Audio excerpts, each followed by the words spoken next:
Barefooted Monica was heavily wet from the rain and sweat. Her long hair and clothes were wet, making it too heavy to move fast.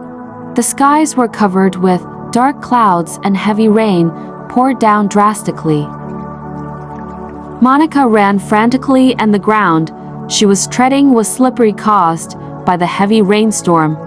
She ran frighteningly into a vast estate surrounded by trees, boulders, and rocks. The rain became heavier and continued, its downpour making her wetter from the rain and profuse sweating.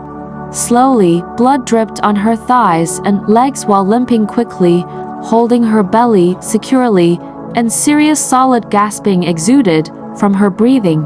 A man in a black shirt saw her, running frantically, aimed his ammunition and fired, but the bullet ricocheted into a tree. He saw a huge rock among the trees and shrubs and ducked to hide. She was crying and trembling in fear as she sat on the ground.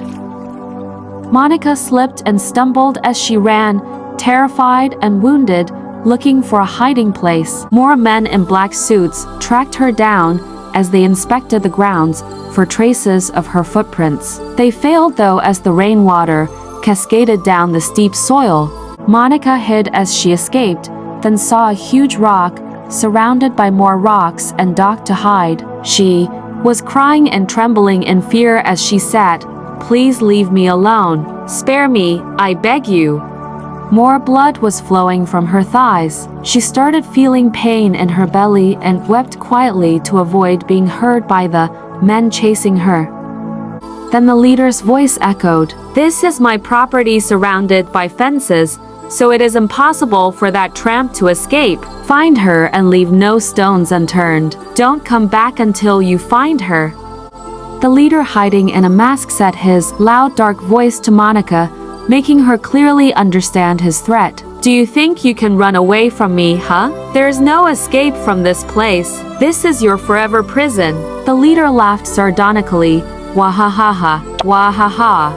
Suddenly, a hand grabbed Monica, holding her mouth from behind to refrain her from screaming. Monica whispered, begging, "Please spare me. I am with child. I beg you." She cried in pain, petrified, bothered and scared.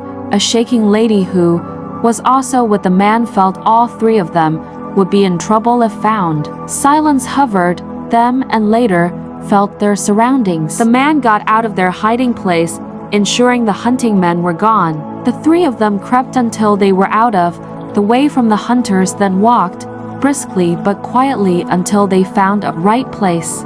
In front of their eyes was a cave, and the man thought, could this be the place the older Morrison talked about when he was still alive? "I'm sure they won't bother looking out here." He once said this was spooky but had no intention of removing it, considering it might be bad luck. After they entered the cave, Monica looked closely at the two people who rescued her until she realized they were familiar, so she offered her hand as a grateful gesture. The man looked at her with great concern and said, "Let us talk later. I still have to think of a way out here. Rest to have your strength back."